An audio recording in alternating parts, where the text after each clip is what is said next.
जय जगन्नाथ। नमस्कार प्रिय दर्शक बंधु, मु ज्योतिषाचार्य प्रमोद कुमार पंडा आपण मानक स्वागत करुच्ची आपण मानकर प्रिय चैनल एस्ट्रो कुलियन चैनल। प्रिय दर्शक बंधु, जो व्यक्ति मान तो चैनल को देखुचंती सब्सक्राइब करि नांती सब्सक्राइब करंतु, लाइक करंतु, या एपिसोड टी को अधिक शेयर करंतु। बहुत इंपोर्टेंट अछि एपिसोड। ताले आज एपिसोड होछि प्रिय दर्शक बंधु, केतु महाग्रह जो चलन हम राहु केतुंकर चलन हम सेम डेट चलन हम केबे चलन हम 18 मे 2025 मसीहा 18 तारीख मे मास सन 2025 मसीह केतु चलन हेबे कन्या राशि रु सिंह राशि केते दिन पाई 18 मास पाए। 18 मास मध्य केतु ग्रहंकर कौन कार्यकलाप गत एपिसोड बुझे सर्वानु नामक एक राक्षस जितेबाला अमृत को स्पर्श करुला, अमृत सेवन कला समय सूर्य एवं चंद्रंगर दृष्टि पड़ा जो भगवान विष्णु को कहवा जो मुंड कटा होता, मुंड है राहु, गंडी है केतु, बेकठारू लांज पर्यंत होचे केतु। ताहले केतु गोटे जगह पड़िक रही जेकोसी ग्रह ताको स्पर्श करिवे सही ग्रहर सही रिजल्ट दब। वर्तमान 18 मे 2025 ठारू 18 मास पर्यंत जिते सिंह राशि रे केतु रहिबे जेकोसी ग्रह ताको स्पर्श करिवो सही ग्रहर सही स्पेसिफिक रिजल्ट दब, सही घर सही ग्रह सेम रिजल्ट दब, स्पेसिफिक रिजल्ट दब। ताले स्पेसिफिक आम ध्यान दबा मेष राशि व्यक्ति मान बहुत मेष राशि व्यक्ति मान आवेदन आसी निश्चित रूप से आपण बहुत आवश्यकता अच्छे कहीं आप निश्चित कष्ट भोगे आप जानी सारे सामना को देखा जा कष्टा कौन अच्छी आ भलटा कौन अच्छे जानी। ताले प्रिय दर्शक बंधु, जो व्यक्ति जन्म जातक राशि हूँ मेष राशि, अन्यथा लग्न हूँ मेष। जदि राशि आपणकर मने नाही ताले नाम राशि हूँ मेष राशि, निश्चित रूप से एपिसोड देखा आवश्यकता।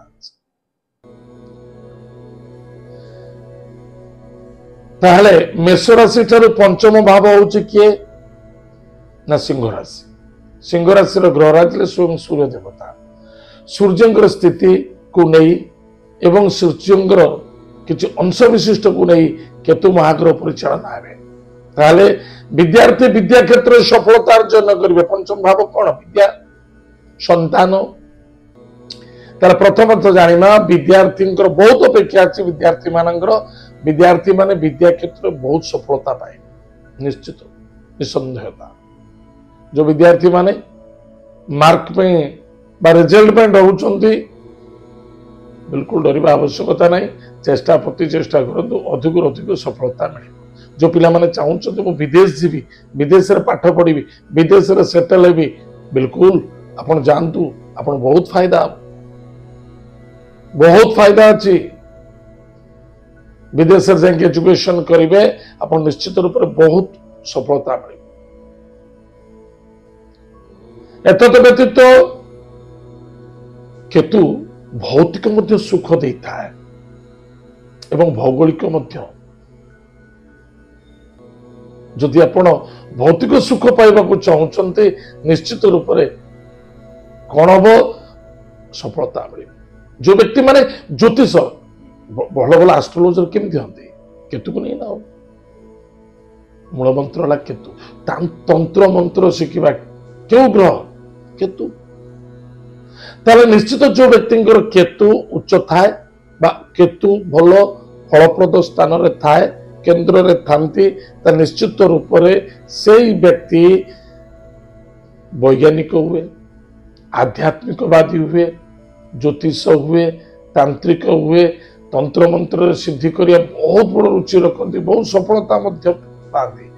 भल भल वकिलाती देखिए, वकिलाती गोटे लोक देखिए वकिलाती कर जार केतु उच्चता है छोटा नंबर 1 वकिलाती करते। ଭଲ ଭଲ ରିସର୍ଚ୍ଚ ମଧ୍ୟ କରନ୍ତି, ରିସର୍ଚ୍ଚ করে ବିଲକୁଲ ପଛଘୁଞ୍ଚା ଦିଅନ୍ତି। ଚାहे ସେ ଭୌଗୋଳିକ ହଉ, ସେ ପ୍ରାକୃତିକ ହଉ, ଚାहे ଯେକୌଣସି କ୍ଷେତ୍ର ତାଙ୍କ ରୁଚି ରୁହେ। ଆପଣ ଦେଖିବେ ଅନେକ ଲୋକ ଅଛନ୍ତି ବହୁତ କମ ପାଠ ପଢିଥିବେ, ଗାଁ ଗଣ୍ଡାରେ ବୁଢା ଲୋକ ଆଜି ପର୍ଯ୍ୟନ୍ତ ମୁଁ ଦେଖୁଛି ଯେ କି ବହି ଖଣ୍ଡେ ଧରି ବସି ପଢୁଥିବେ। କି ବହି? ସେ ଦେଖିଲା ବେଳକୁ ବିଭିନ୍ନ ପ୍ରକାର ଇତିହାସ, ବିଭିନ୍ନ ପ୍ରକାର ପୁରୁଣା କଥାର ଇତିହାସକୁ ପଢୁଛନ୍ତି ଏବଂ ଭାଗବତ ପୁରାଣ ଶାସ୍ତ୍ରରେ ଲିପ୍ତତା ରହୁଛନ୍ତି। ସେ ଜ୍ୟୋତିଷ ନୁହନ୍ତି କିନ୍ତୁ ଜ୍ୟୋତିଷ ପଢିବାକୁ ଭାରି ଇଚ୍ଛା ହୁଏ। ତାନ୍ତ୍ରିକ ନୁହନ୍ତି, ତନ୍ତ୍ର ବିଦ୍ୟାକୁ ବହି ପଢନ୍ତି ସେ। ତାହେଲେ ନିଶ୍ଚିତ ରୂପରେ ତାଙ୍କର କେତୁ ଉଚ୍ଚ ଥିବ। ତାହେଲେ ପ୍ରିୟ ଦର୍ଶକ ବନ୍ଧୁ, ପଞ୍ଚମ ଭାବରେ ଯଦି କେତୁ ରୁହେ ତାହେଲେ ଗୋଟିଏ ବଡ କଷ୍ଟ ଦିଏ। କଣ? ପ୍ରେମ, ଲଭ୍ ମ୍ୟାଟରରେ ବାଧା ଆସେ, ଲଭ୍ ମ୍ୟାରେଜରେ ମଧ୍ୟ ବାଧା ଆସିବ। ଯୋଉ ପୁଅ ଝିଅ ଏକ ଅନ୍ୟକୁ ଭଲ ପାଉଛନ୍ତି, ବିବାହ ପାଇଁ ପ୍ରତିଶ୍ରୁତି ଦଉଛନ୍ତି ବା ନିଜ ଘରକୁ ଯାଉଛନ୍ତି, ଘରେ ଯଦି ମାନୁନାହାନ୍ତି ତାହେଲେ ନିଶ୍ଚିତ ରୂପରେ କେବେ ବି ନିଜକୁ ନିଜ ଦଣ୍ଡ ଦେବା ଉଚିତ ନା। ଆଜିକାଲି ଗୋଟେ ଭଲ ଦଣ୍ଡ ଜାଣିଛିନି, ଆତ୍ମହତ୍ୟା କରିଦେବି, ଇଏ କରିଦେବି, ସିଏ କରିଦେବି, ଏସବୁ ବେକାର ସଂସ୍ଥା। ଝିଅ ଯଦି ମୋ ଭାଗ୍ୟରୁ, ବହୁତ ପିଲାଙ୍କର ଫୋନ ଆସୁଛି ମୁଁ ଦେଖୁଛି, ଝିଅ ଯଦି ମୋ ଭାଗ୍ୟରୁ ପଳେଇଲାଣି, ମଦ ପିଇକି ପୁଅ ବୁଲୁଛି, ବାପା ମା ଟେନସନରେ ଫୋନ କରୁଛନ୍ତି ମୋ ପିଲାଟି ଅବାଟକୁ ପଳେଇଛି। ଇଏ କି ସିଷ୍ଟମ, ଇଏ କି ଶିଷ୍ଟାଚାର? ଆକୁ ଜଗିବେ। ଗ୍ରହ ପଡିଲେ ଆପଣ ନିଜେ କିଛି କରିପାରିବେ, କିଛି କରିପାରିବେନି। ଗୋଟେ ଇଂଲିଶର ୱାର୍ଡ ଅଛି, the world is stage, life is story, man is actor, god is director. ଯାହା ହଉଛି ହବ, ତାକୁ ହବାକୁ ଦିଅନ୍ତୁ, ଶାନ୍ତି ମିଳିବ। ତାହେଲେ ଗୋଟେ ଲୋକକୁ ବାଡଉଛି, ତାକୁ ବାଡିବାକୁ ଦିଅନ୍ତୁ, ଶାନ୍ତି ମିଳିବ? ସେଟା ନୁହେଁ। କେଉଁ ଜିନିଷ କଣ କରିବା ଉଚିତ ଭଲ ଭାବରେ ବୁଝିବା ଦରକାର।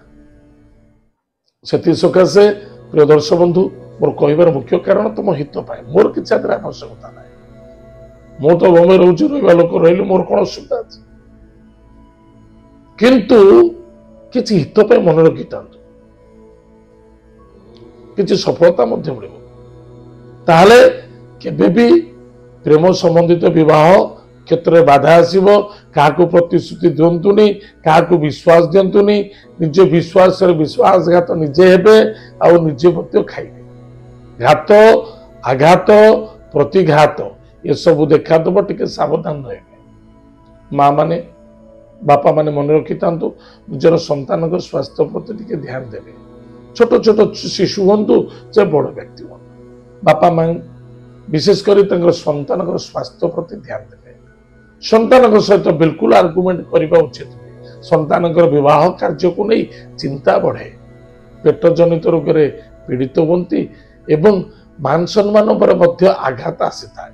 ଯଦି କେତୁ ଅଛି ମାନେ ଏହା ହିଁ ଘଟିବ, ଆଦରେ ନିଃସନ୍ଦେହତା, କିଛି ଅସୁବିଧା ନାହିଁ। ଆପଣ ଲେଖି ରଖିଥାନ୍ତୁ, 18 ମାସ ଗଲା ପରେ ମତେ ଆପଣ ରେଜଲ୍ଟ ଦେବେ, ନିଃସନ୍ଦେହତା। ଏମିତି କୌଣସି ବ୍ୟକ୍ତି ନାହିଁ ଯେ କି ତାର ହବ ନାହିଁ, ହବ ନିଶ୍ଚିତ।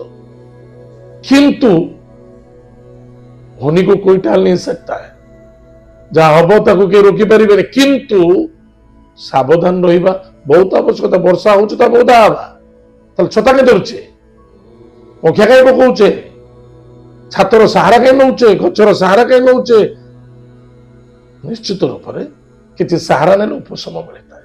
एति निमित्त प्रत्येक दिन हनुमान चालीसा पाठ करूँ, प्रत्येक दिन निजर माता पिता पदस्पर्शन कर प्रणाम करंतु, आशीर्वाद नियंतु, जे कि जीवंत देवता बोली कहा जाए। करंतु जदि पारुचंती प्रत्येक संक्रांति दिन कौन हनुमान मंदिर को गोटे, प्रत्येक संक्रांति न कले नहीं, प्रत्येक 2-3 मास थे, 4 मास 5 मास थे हनुमान महाप्रभु को एक पताका दान करंतु एवं हनुमान को कठौ दान करंतु।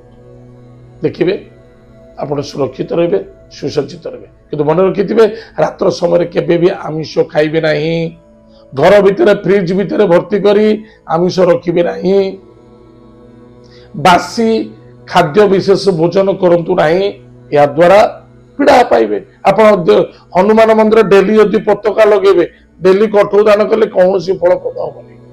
ଏସବୁ ଜିନିଷ ପ୍ରତି ମଧ୍ୟ ଧ୍ୟାନ ଦେବା ବହୁତ ଆବଶ୍ୟକତା ଅଛି।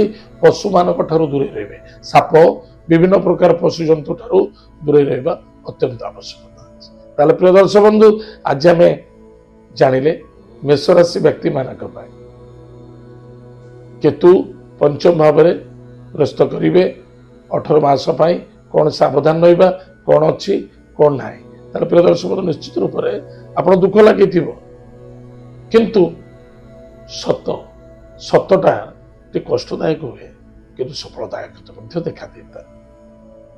ଆଜି ତ ସମୟ ହେଇଛି, କାର୍ଯ୍ୟକ୍ରମକୁ ଆମେ ଏଇଠି ରଖୁଛୁ। ପୁଣି ଦେଖା ପାଙ୍କା ମଧ୍ୟରେ। ଜୟ ଜଗନ୍ନାଥ, ନମସ୍କାର।